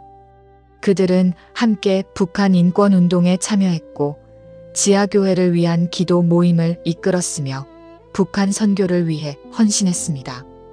그들의 이야기는 많은 사람들에게 감동을 주었고 복음의 능력을 증거하는 살아있는 간증이 되었습니다. 혜민과의 재회 이후 류혁철은 자신의 삶의 방향을 명확하게 알게 되었습니다. 하나님께서는 그를 단순히 구원하신 것이 아니라 사명을 주신 것이었습니다. 그는 북한의 진실을 알리고 지하교회를 돕고 복음 통일을 위해 기도하고 일하는 사람이 되어야 했습니다. 류혁철은 북한 인권단체에서 일하기 시작했습니다. 그의 보위부 경력은 이제 북한의 인권 상황을 증언하는 귀중한 자산이 되었습니다. 그는 국제인권회의에서 증언했고 언론 인터뷰에 응했으며 대학과 교회에서 강연했습니다. 그의 메시지는 명확했습니다. 북한은 세상에서 가장 억압적인 체제입니다. 특히 신앙의 자유가 전혀 없습니다. 하지만 그곳에도 하나님을 믿는 사람들이 있습니다. 우리는 그들을 기억해야 하고 그들을 위해 기도해야 합니다. 류혁철은 또한 신학 공부를 시작했습니다. 박요한 목사의 권유로 신학대학원에 입학한 것입니다. 50세가 넘은 나이에 다시 공부하는 것은 쉽지 않았지만 류혁철은 열심히 배웠습니다. 그는 성경을, 신학을, 교회 역사를 공부하며 자신의 신앙을 깊이 있게 세워갔습니다. 특별히 류혁철은 북한 선교학에 관심을 가졌습니다. 북한은 선교사가 들어갈 수 없는 곳이었지만 언젠가는 복음이 들어가야 할 곳이었습니다. 류혁철은 그날을 준비하고 싶었습니다. 통일이 되었을 때, 북한 땅에 교회가 세워질 때 그는 그 일에 쓰임 받기를 원했습니다. 한국에서의 생활이 안정되면서 류혁철의 가족도 서서히 치유되기 시작했습니다. 아내는 교회에서 탈북 여성들을 돕는 사역에 참여했고 딸은 학교에 잘 적응하며 밝게 자라났습니다. 특별히 딸은 교회 주일학교에서 성경을 배우며 순수한 믿음을 키워갔습니다. 어느 주일 딸이 류혁철에게 물었습니다. 아빠, 북한에 있는 친구들도 예수님을 믿을 수 있어? 류혁철은 딸의 머리를 쓰다듬으며 대답했습니다. 그럼 우리 딸, 하나님은 북한 친구들도 사랑하셔. 지금은 어렵지만 언젠가 북한 친구들도 자유롭게 예수님을 믿을 수 있는 날이 올 거야. 그날을 위해 우리가 기도해야 해. 딸은 진지한 얼굴로 고개를 끄덕였습니다. 그럼 나도 기도할래. 북한 친구들이 예수님을 알게 해주세요. 류혁철은 딸을 안으며 눈물을 흘렸습니다. 이 순수한 기도가 하나님께 상달되기를, 그리고 정말로 그날이 오기를 간절히 바랐습니다. 류혁철의 가정은 매주 금요일 저녁에 북한을 위한 기도 시간을 가졌습니다. 가족이 함께 모여 북한의 지하교회를 위해, 북한 주민들의 자유를 위해, 그리고 통일을 위해 기도했습니다. 이 기도 시간은 류혁철 가족의 가장 소중한 시간이 되었습니다. 류혁철은 자신이 받은 도움을 다른 탈북자들에게 나누기 시작했습니다.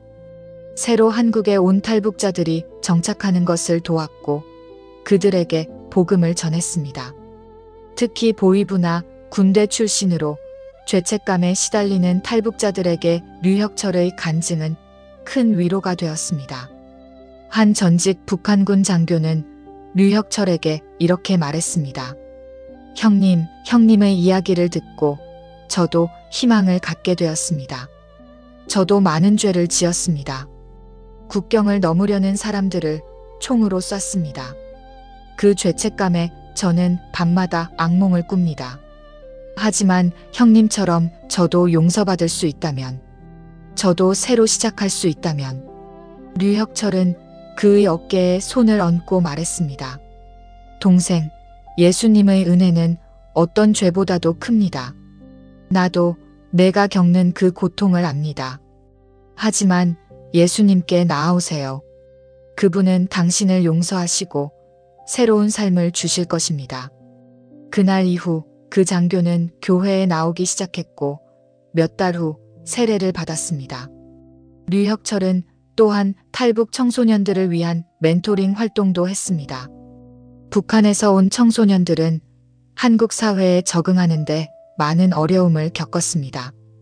언어, 문화, 교육 수준의 차이로 인해 학교에서 놀림을 받거나 소외되는 경우가 많았습니다. 류혁철은 이들을 격려하고 그들의 잠재력을 믿어주었습니다. 여러분은 두 세계를 모두 아는 귀한 사람들입니다. 여러분의 경험은 약점이 아니라 강점입니다. 하나님께서는 여러분을 통해 남북한을 잇는 다리를 만드실 것입니다. 류혁철의 격려는 많은 청소년들에게 힘이 되었습니다. 하지만 모든 것이 순탄한 것만은 아니었습니다.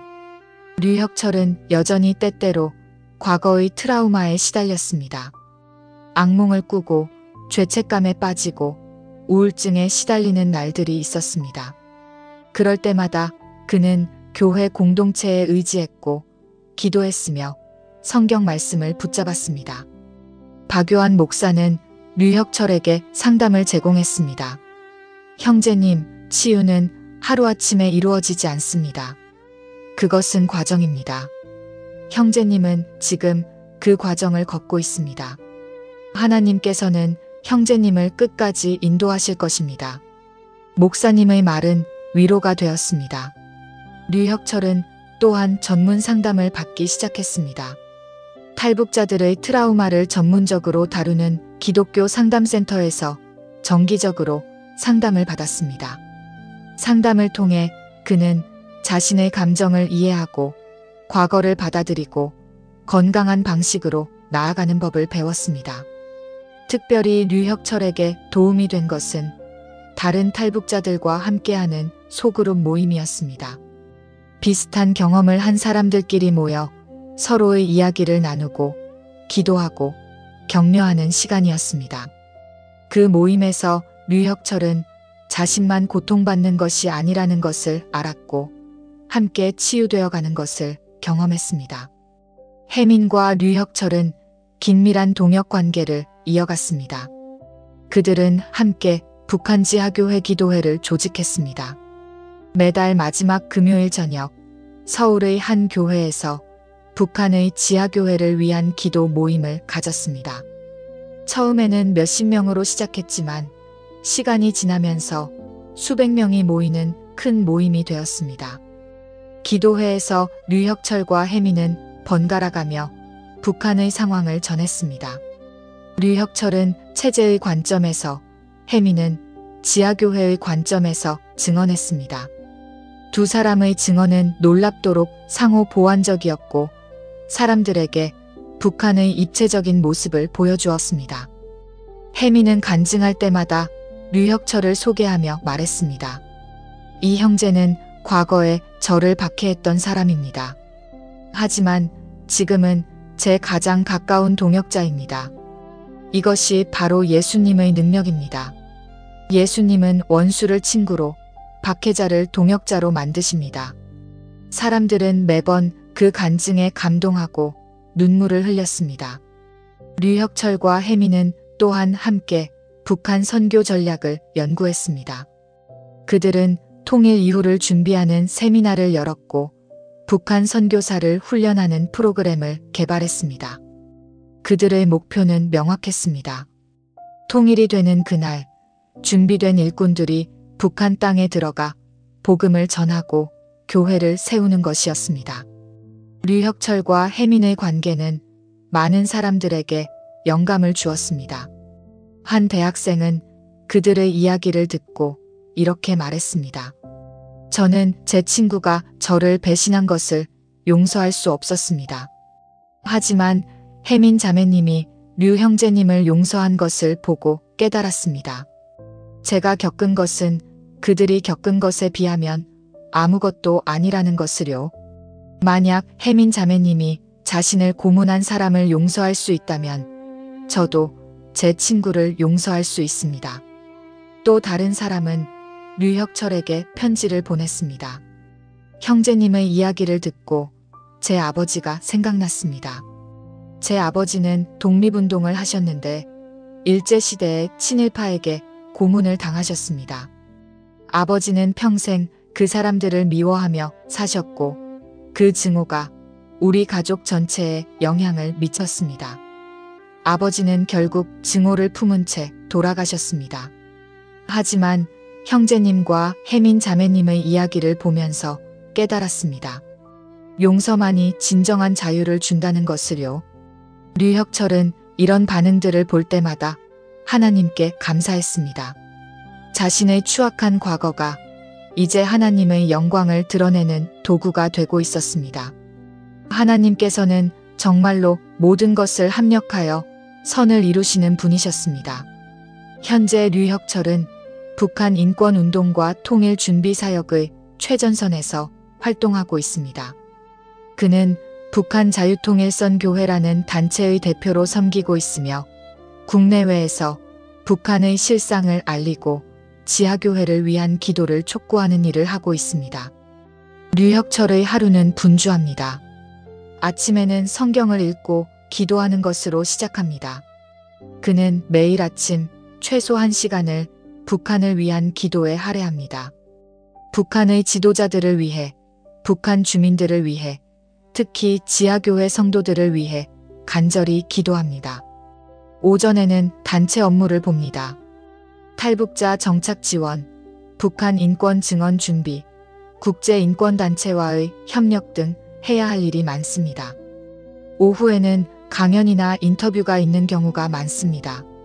류혁철은 대학, 교회, 시민단체 등 다양한 곳에서 초청을 받아 북한의 실상을 증언합니다. 저녁에는 가족과 시간을 보내거나 소그룹 모임에 참석합니다.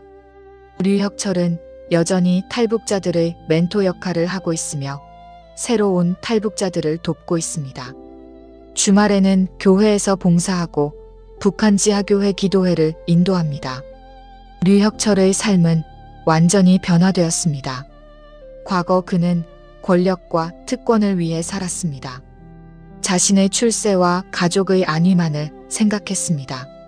하지만 이제 그는 타인을 위해 살고 있습니다. 특히 북한에 남아있는 동포들, 그 중에서도 신앙 때문에 고통받는 사람들을 위해 헌신하고 있습니다. 과거 그는 냉혹하고 무자비했습니다. 사람들을 도구로 여겼고 감정을 약점으로 생각했습니다. 하지만 이제 그는 따뜻하고 자비로운 사람이 되었습니다. 사람들의 고통에 공감하고 눈물을 흘리며 진심으로 돕고 싶어 합니다. 과거 그는 체제와 이념을 신봉했습니다. 주체 사상이 진리라고 믿었고 북한 체제가 완벽하다고 생각했습니다. 하지만 이제 그는 오직 예수 그리스도만이 진리임을 고백합니다. 그분만이 진정한 자유를 주시고 영원한 생명을 주신다는 것을 믿습니다. 류혁철의 가족도 함께 변화되었습니다. 아내는 탈북 여성들을 위한 상담 사역자가 되었고 딸은 대학에서 사회복지를 전공하며 통일 이후 북한 주민들을 돕는 일을 준비하고 있습니다. 류혁철 가족 전체가 북한과 통일을 위해 헌신하는 삶을 살고 있습니다. 류혁철은 국제사회에서도 활발하게 활동하고 있습니다. 그는 UN 인권이사회에서 북한의 종교 박해 실태를 증언했고 미국 의회에서도 증언했습니다.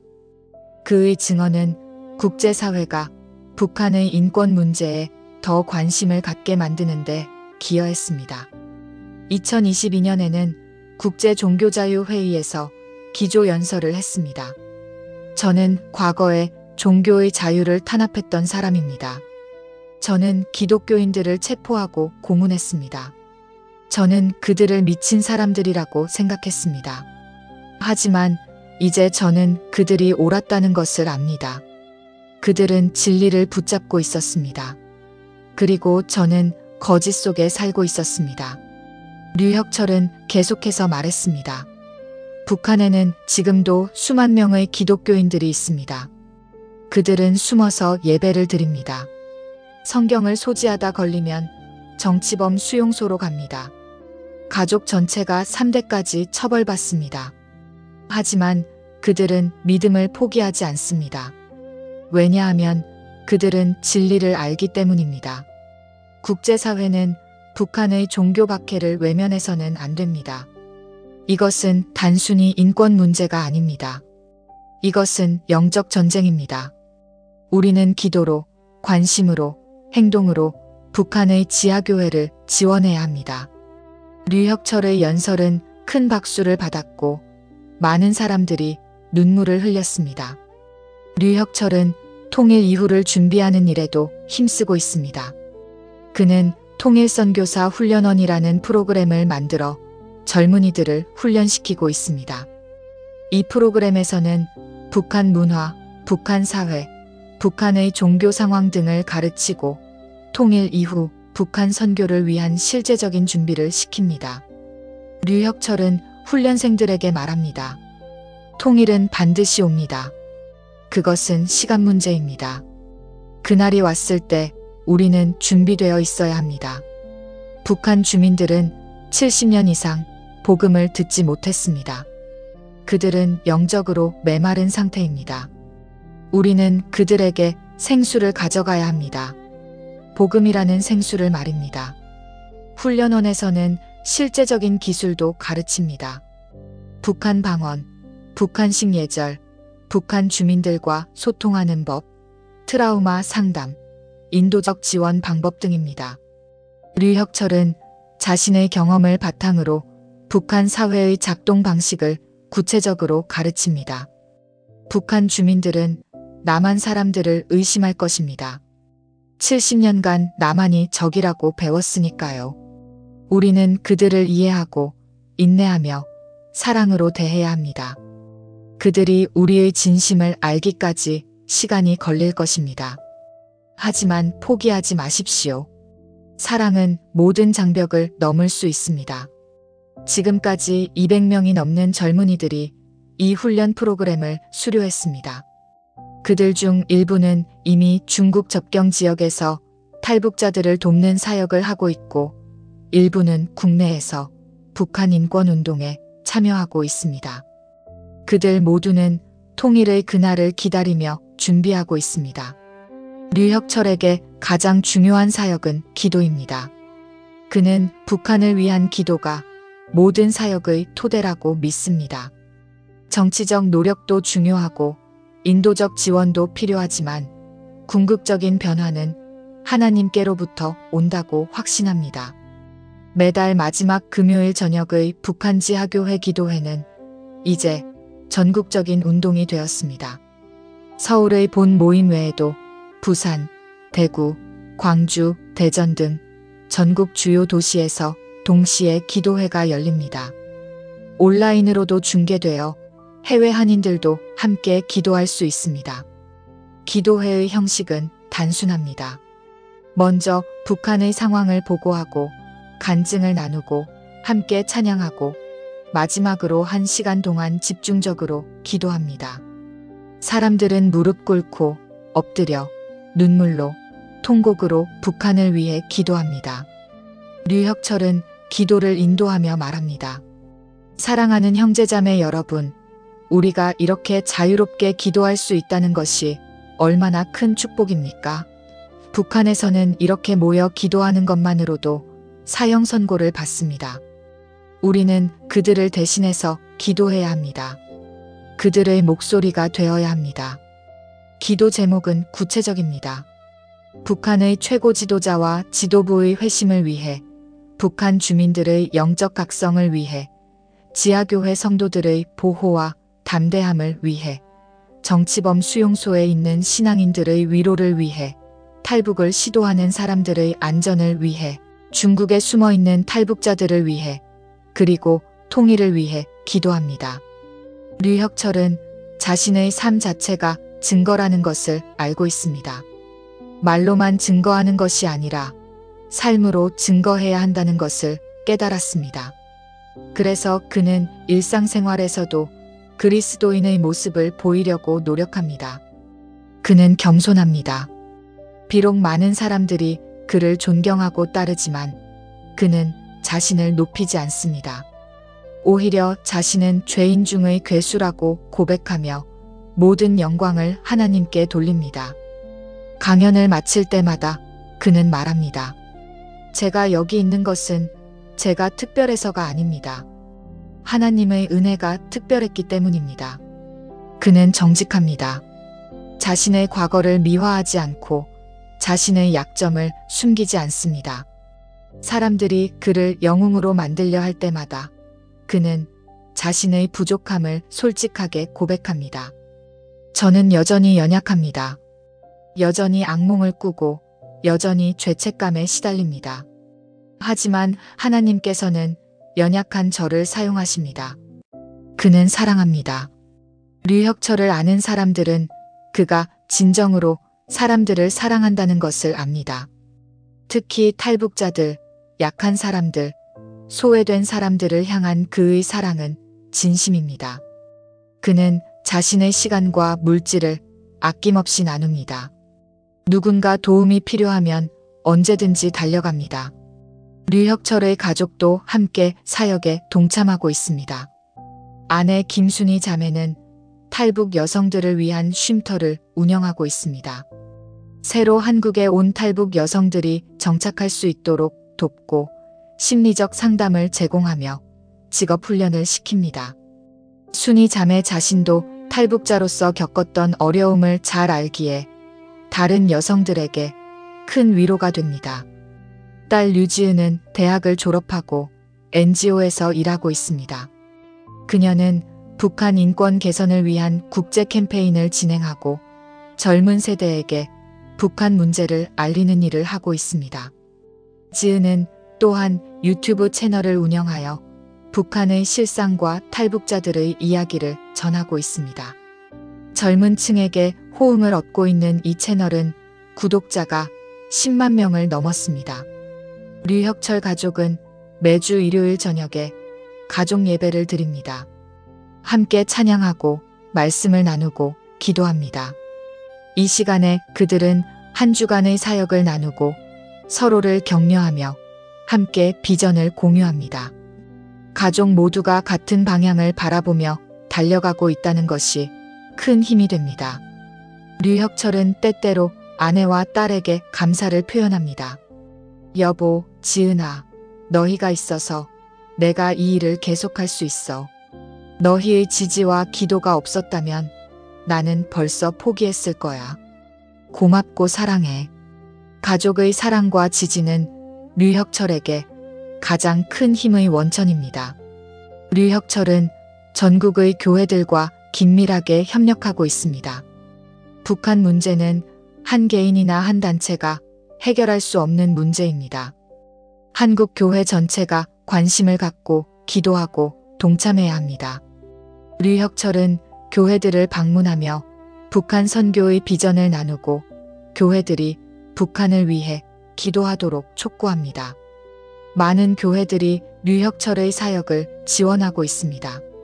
재정적 후원뿐만 아니라 기도 후원, 자원봉사, 탈북자 멘토링 등 다양한 방식으로 동참하고 있습니다. 일부 교회들은 북한 선교를 교회의 주요 비전으로 삼고 정기적으로 선교사를 파송하고 훈련시키고 있습니다. 류혁철은 교회 지도자들에게 말합니다. 목사님들, 북한은 세계 최대의 미전도 종족입니다. 2,500만 명이 복음을 듣지 못하고 있습니다. 이것은 우리 세대의 가장 큰 선교적 도전입니다. 우리가 관심을 갖지 않으면 누가 관심을 갖겠습니까? 한국 교회가 일어나야 합니다. 일부 교회에서는 북한 선교주의를 정하여 특별히 북한을 위해 기도하고 헌금합니다. 또 어떤 교회들은 청년부나 대학부에서 북한 선교 동아리를 만들어 공부하고 준비합니다. 류혁철은 이런 움직임을 볼 때마다 희망을 느낍니다. 한국 교회가 깨어나고 있습니다. 류혁철의 사역은 한국을 넘어 전 세계로 확장되고 있습니다. 그는 미국, 캐나다, 호주, 유럽 등 세계 각지의 한인 교회와 현지 교회를 방문하며 북한을 위한 기도를 촉구합니다. 북한 문제는 한국만의 문제가 아니라 전 세계 기독교의 문제라는 인식을 심어주고 있습니다. 특히 미국의 한인 교회들은 북한 선교에 큰 관심을 보이고 있습니다. 많은 재미 한인들이 통일을 염원하며 북한을 위해 기도하고 물질적으로 지원합니다. 류혁철은 미국의 주요 도시를 순회하며 간증 집회를 인도하고 기도 네트워크를 구축하고 있습니다. 유럽과 호주의 교회들도 점차 북한에 관심을 갖기 시작했습니다. 류혁철의 간증을 들은 많은 외국인 목사들과 선교사들이 북한을 위해 기도하기 시작했습니다. 일부는 통일 이후 북한에 가서 선교하기를 원하며 준비하고 있습니다. 류혁철은 이런 국제적 연대가 매우 중요하다고 믿습니다. 북한 정권은 국제적 압박에 민감합니다. 전 세계 교회가 북한의 종교 박해를 문제 삼고 국제사회에 목소리를 낼 때 그것은 북한에 영향을 미칠 수 있습니다. 우리는 함께 연대해야 합니다. 류혁철은 특히 젊은 세대에게 북한 문제에 관심을 갖도록 촉구합니다. 젊은이들이 무관심하면 통일은 요원합니다. 젊은 세대가 통일을 준비하고 북한 선교의 비전을 품을 때 진정한 변화가 일어날 수 있습니다. 류혁철은 대학과 청년 모임에서 자주 강연합니다. 여러분, 통일은 여러분의 문제입니다. 나 같은 사람들은 통일을 보지 못하고 세상을 떠날 수도 있습니다. 하지만 여러분은 통일된 한국에서 살게 될 것입니다. 여러분이 어떻게 준비하느냐에 따라 통일의 모습이 달라질 것입니다. 그는 청년들에게 구체적인 도전을 줍니다. 북한학을 공부하세요. 북한의 언어, 문화, 역사를 배우세요. 통일 이후를 준비하는 전문가가 되세요. 또는 상담, 의료, 교육, 건축, 농업 등 실제적인 기술을 배워서 북한 재건에 기여할 준비를 하세요. 무엇보다 신앙을 굳건히 하세요. 북한 선교는 영적 전쟁입니다. 많은 청년들이 류혁철의 메시지에 응답하고 있습니다. 통일부 공무원이 되기를 꿈꾸는 청년, 북한 선교사가 되기로 결단한 청년, 탈북 청소년들을 가르치는 교사가 된 청년 등 다양한 방식으로 젊은이들이 동참하고 있습니다. 류혁철은 항상 희망의 메시지로 강연을 마무리합니다. 북한의 상황이 아무리 절망적이어도 하나님께서는 일하고 계십니다. 변화는 반드시 옵니다. 어둠이 깊을수록 빛은 더욱 빛납니다. 사랑하는 여러분, 저는 희망을 잃지 않습니다. 하나님께서 저 같은 죄인을 변화시키셨다면 북한 전체를 변화시키지 못할 이유가 없습니다. 하나님께서 제 마음의 철의 장막을 무너뜨리셨다면 북한의 철의 장막도 무너뜨리실 수 있습니다. 류혁철은 자신의 간증이 바로 희망의 증거라고 말합니다. 저를 보십시오. 저는 북한 체제의 핵심 수호자였습니다. 저는 기독교의 가장 큰 적이었습니다. 하지만 하나님께서는 저를 바꾸셨습니다. 그리고 이제 저는 북한에 복음을 전하기를 갈망하는 사람이 되었습니다. 이것이 하나님의 능력입니다. 이것이 복음의 능력입니다. 북한에도 반드시 복음이 들어갈 것입니다. 수천, 수만 개의 교회가 세워질 것입니다. 북한 주민들이 자유롭게 하나님을 예배하는 날이 올 것입니다. 저는 그날을 믿습니다.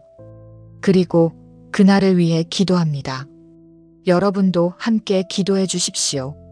류혁철의 간증은 3가지 중요한 메시지를 담고 있습니다. 첫째, 하나님의 은혜는 어떤 죄인도 변화시킬 수 있다는 것입니다.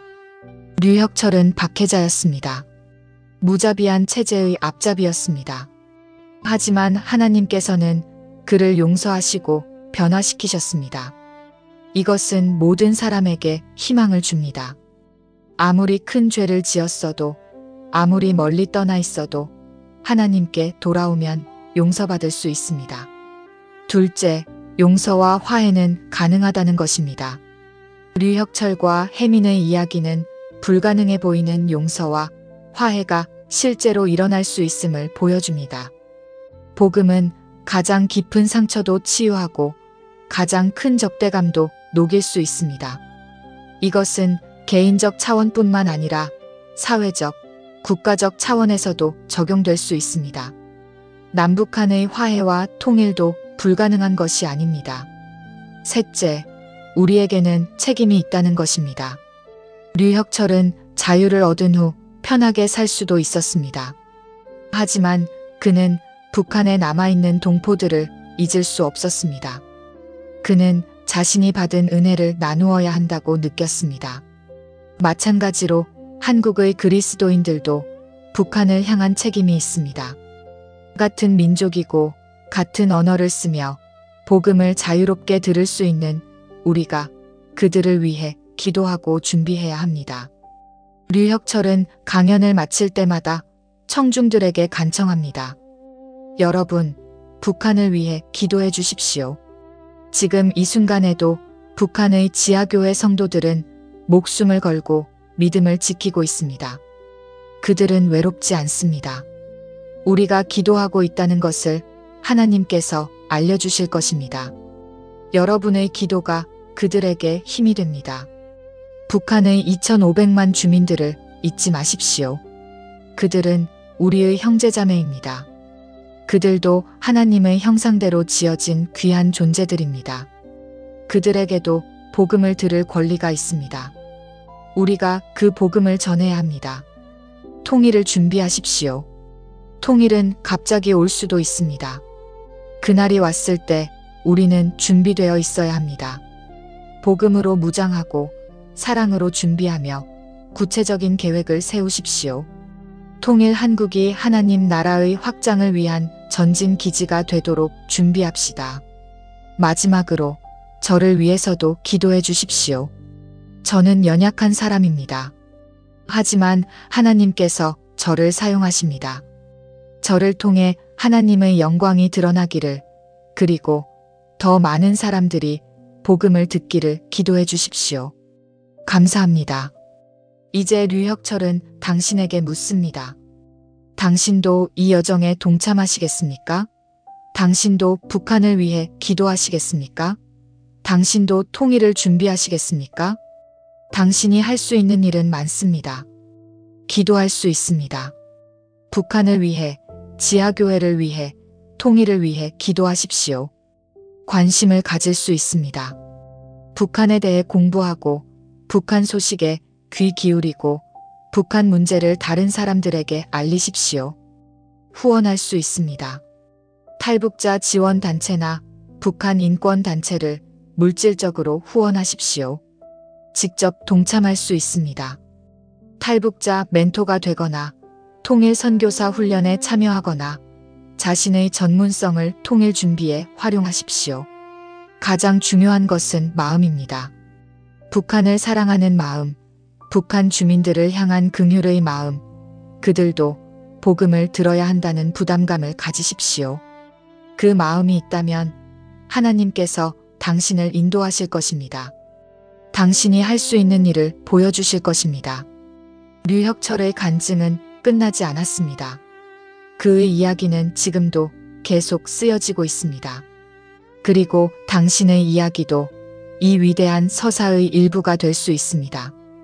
북한의 자유를, 복음의 확장을, 하나님 나라의 임재를 위한 이야기의 일부가 될 수 있습니다. 류혁철은 마지막으로 이렇게 말합니다.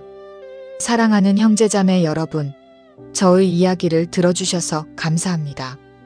제 이야기는 특별한 것이 아닙니다. 이것은 단지 하나님의 은혜가 얼마나 놀라운지를 보여주는 하나의 예일 뿐입니다. 하나님께서는 가장 큰 죄인도 가장 완악한 마음도 녹이실 수 있습니다. 저는 과거에 혜민 자매님을 박해했습니다. 하지만 그녀의 평안이 저를 변화시켰습니다. 저는 이동준 목사님과 수많은 선교사님들의 희생을 보았습니다. 그들의 사랑이 저를 감동시켰습니다. 저는 복음의 능력을 직접 경험했습니다. 그 능력이 저를 새로운 피조물로 만들었습니다. 이제 저는 북한에 남아있는 제 동포들에게 같은 복음을 전하고 싶습니다. 그들도 자유를 누릴 자격이 있습니다. 영적 자유, 육체적 자유, 모든 자유를 누릴 자격이 있습니다. 그리고 그 자유는 오직 예수 그리스도를 통해서만 옵니다. 북한은 지금 가장 어두운 곳입니다. 하지만 하나님께서는 그곳에도 빛을 비추실 것입니다. 언젠가 북한에도 교회가 가득할 것입니다. 찬양 소리가 울려 퍼질 것입니다. 사람들이 자유롭게 하나님을 예배할 것입니다. 저는 그날을 믿습니다. 그리고 그날을 위해 오늘도 기도합니다. 여러분, 함께 해주십시오. 이 위대한 사명에 동참해 주십시오. 북한의 자유를 위해, 북한의 구원을 위해, 북한의 하나님의 나라가 임하기 위해 함께 기도하고 일합시다. 하나님께서 우리를 통해 놀라운 일을 행하실 것입니다.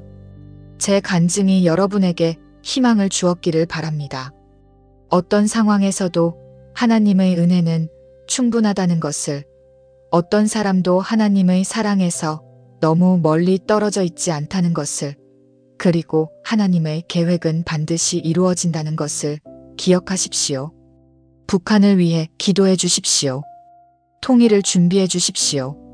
그리고 북한에 복음이 전파되는 그날, 우리 모두 함께 기뻐하며 하나님께 영광을 돌립시다. 마지막으로 이 말씀을 드립니다. 저는 과거에 하나님을 대적했던 사람입니다. 하지만 하나님께서는 저를 포기하지 않으셨습니다. 저를 찾으셨고 저를 구원하셨으며 저를 사용하십니다. 이것이 복음입니다. 이것이 은혜입니다. 이것이 우리가 전해야 할 메시지입니다. 여러분 모두에게 하나님의 풍성한 은혜와 평강이 함께하기를 축복합니다. 그리고 우리가 북한에서, 통일된 한국에서 하나님께 함께 예배드리는 그날을 소망하며 기다립니다. 감사합니다. 통일은 언젠가 반드시 옵니다. 그것이 언제일지는 아무도 모르지만 역사는 결국 하나님의 뜻대로 흘러갑니다. 독일도 갑자기 통일되었습니다. 북한도 그럴 수 있습니다.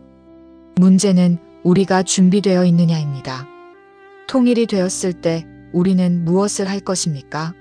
북한 주민들에게 어떻게 다가갈 것입니까? 복음을 어떻게 전할 것입니까? 독일 통일의 교훈은 명확합니다. 서독 교회는 동독 선교를 준비하지 않았습니다. 통일이 되었을 때 교회는 준비되지 않았고 그 결과 동독은 여전히 유럽에서 가장 세속화된 지역으로 남아 있습니다. 우리는 같은 실수를 반복해서는 안 됩니다. 통일을 준비한다는 것은 구체적입니다. 북한 문화를 공부하는 것, 북한 주민들의 심리를 이해하는 것, 트라우마 치유 방법을 배우는 것, 실제적인 도움을 줄 수 있는 기술을 익히는 것입니다. 그리고 무엇보다 기도하는 것입니다. 저는 평범한 사람인데 무엇을 할 수 있을까요?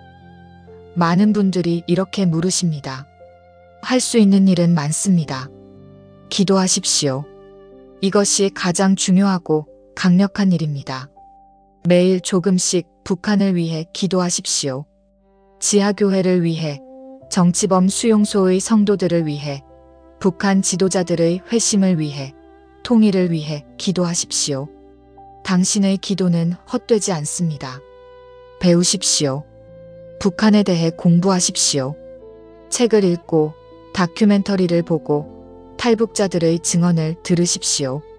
아는 만큼 기도할 수 있고 아는 만큼 도울 수 있습니다. 관심을 가지십시오. 북한 소식에 귀를 기울이십시오. 무관심이 가장 큰 적입니다. 관심을 갖고 마음을 쓰고 잊지 마십시오. 나누십시오. 주변 사람들에게 북한 이야기를 나누십시오. 교회에서, 소그룹에서, 가족과 친구들과 북한을 위해 함께 기도하자고 제안하십시오. 후원하십시오.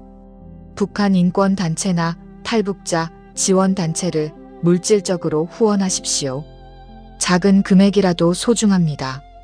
당신의 후원이 누군가의 생명을 살릴 수 있습니다.